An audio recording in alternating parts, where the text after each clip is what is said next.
Hello everyone, আসসালামু আলাইকুম। সবাইকে আরো একটি নতুন ব্লগ দেখার জন্য স্বাগতম জানাচ্ছি। প্রচন্ড ঠান্ডা লেগেছে, সেই সাথে হচ্ছে গলা ব্যথা। ব্লগটা দেখতে কারো যদি একটু কষ্ট হয় বা কথা বুঝতে প্রবলেম হয় তাহলে শুরুতেই বলে নিচ্ছি, একটু ক্ষমা সুন্দর দৃষ্টিতে দেখবেন। ঈদের আগে অফিস ক্লোজ করা আর সেই সাথে হচ্ছে বাড়ি যাওয়ারও একটা তাড়া থাকে, সবকিছু মিলিয়ে আসলে খুব একটা বেশি সময় এবার হাতে পাইনি। রাত বাজে হচ্ছে 10টা 20, আমি জাস্ট 10টায় বাসায় ঢুকেছি আমার অফিস থেকে। এখনো সবকিছু ক্লোজ করা হয়নি। প্রথমেই আমি হচ্ছে বাচ্চাদের স্ন্যাক্সের ব্যাগটা গুছিয়ে নিচ্ছি, কারণ বাচ্চাদের বাবা এখনই বলা শুরু করেছে যে রাস্তায় প্রচন্ড জ্যাম। যারা দুপুরবেলায় বের হয়েছে তারা এখনো হচ্ছে ঢাকা থেকে বের হতে পারেনি। আর যার কারণে আমি যেহেতু 2টা বাচ্চা নিয়ে যাব, আমার তো একটু টেনশনটা বেশি, কারণ আমরা বড়রা বুঝতে পারি, তবে বাচ্চারা কিন্তু ক্ষুধা লাগলে আরো বেশি বিরক্ত করে। আর গাড়িতে লং জার্নিতে বিরক্ত করলে এটার থেকে কষ্ট আসলে আর কিছু হয় না। এইদিকে আমার ব্যাগ ট্যাগ গুছানো আছে, সবকিছু এখনো ঠিকঠাক মতো গুছাইনি, আমি গুছাচ্ছি। আমার বাচ্চারা, আমার 2 বাচ্চাগুলা, একটা ইনায়া, একটা তোমার। এখন রাতে বেলায় ডিনার করতে হবে, এখন এটা খাওয়া যাবে না, এটা কালকে মর্নিং এ, এটা স্ন্যাক্স টাইমের জন্য। আর এদিকে হচ্ছে আমার 2 পরী, তারা খেলাধুলায় ব্যস্ত। তারা আসলে খুব এক্সাইটেড, কারণ দাদি বাড়ি যাচ্ছে। কখন আমি সবকিছু গুছাবো, কখন ডিনার করব, আর কখন হচ্ছে ঘুম থেকে উঠে রওনা দিব, সবকিছু মিলিয়ে আসলে একটা সুপার ডুপার টেনশনে আছি। আর প্রতি বছর আমি হচ্ছে বাসা থেকে বানিয়ে ওদের জন্য স্ন্যাক্স নেই, তবে আনফরচুনেটলি এইবার আমি পারিনি, একদমই টাইম ম্যানেজ করতে পারিনি। তো ওদের যেসব পছন্দের খাবার ছিল এগুলোই আমি হচ্ছে প্যাক করে নিচ্ছি। আর যেহেতু এবার লিচুর সময়, আমি একটু লিচু নিয়ে নিচ্ছি ওদের জন্য। আমি তো এইদিকে সবকিছু প্যাক করছি, আর ওইদিকে হচ্ছে বাচ্চার বাবা একটু পর পর গুগল ম্যাপ দেখছে, রাস্তাঘাটের কি অবস্থা সেটা বের করার চেষ্টা করছে। আসলে আমার 14 ঘন্টা 17 ঘন্টা জার্নি করার এক্সপিরিয়েন্স আছে, এইবার কত ঘন্টা লাগবে আসলে জানি না, দেখা যাক।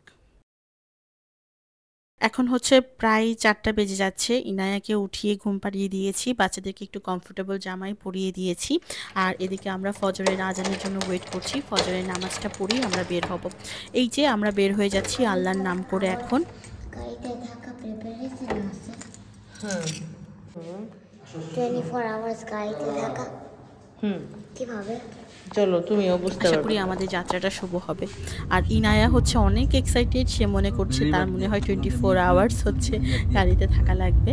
ঢাকায় আসলে এত জ্যাম ছিল, আমরা দেখলাম এত জ্যাম ছিল। আমার আরও যারা রিলেটিভ যাচ্ছে তাদের সাথে কথা বলে অবশেষে হচ্ছে আমরা ঠিক করলাম আমরা গাবতলী দিয়ে বের হব, তাহলে জ্যামটা কিছুটা কম পাবো। কারণ একই দিনে শুধুমাত্র যে ঢাকা নওগাঁ বা ঢাকা রাজশাহীতেই জ্যাম ছিল তা না, ঢাকা থেকে ময়মনসিং আমার বাবা গিয়েছিল, তাও একটা কাজ শেষ করে ওনার 7 ঘন্টা লেগেছে। যেখানে ঢাকা থেকে ময়মনসিং 2.5 থেকে 3 ঘন্টা লাগে, সেখানে 7 ঘন্টা লেগেছে।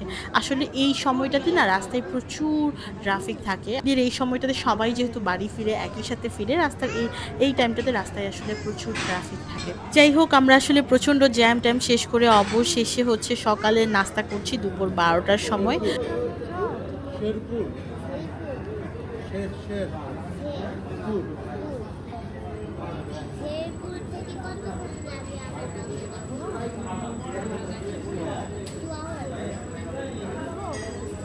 তো ড্রাইভারও অনেকক্ষণ ড্রাইভ করেছে, তারও একটু ফ্রেশ হওয়ার ব্যাপার ছিল, সে ফ্রেশ হয়ে নিচ্ছে, আর আমরাও এদিকে ফ্রেশ হয়ে হালকা পাতলা নাস্তা করে দিচ্ছিলাম।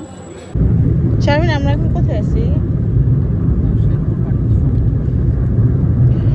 ভোর 4টায় রওনা দিয়ে এখন বাজে হচ্ছে, এখন কটা বাজে? হ্যাঁ, এখন বাজে হচ্ছে 12:30। তো আমরা এতক্ষণে হচ্ছে শেরপুরে আছি। আর এই যে বাচ্চারা হাংরি, সকালে নাস্তা করানোর পর ওদেরকে একটু লিচু খুলে দিলাম, 2টাই খাচ্ছে। প্রচণ্ড জ্যাম আজকে, রাস্তায় অনেক জ্যাম। ফাইনালি আমরা হচ্ছে নওগাঁয় পৌঁছেছি 11.5 ঘন্টার জার্নি শেষ করে। আমরা ঠিক 4টা 8 মিনিটে হচ্ছে ঢাকা থেকে রওনা করেছিলাম, আর এখানে হচ্ছে আমরা 3:30টায় পৌঁছেছি।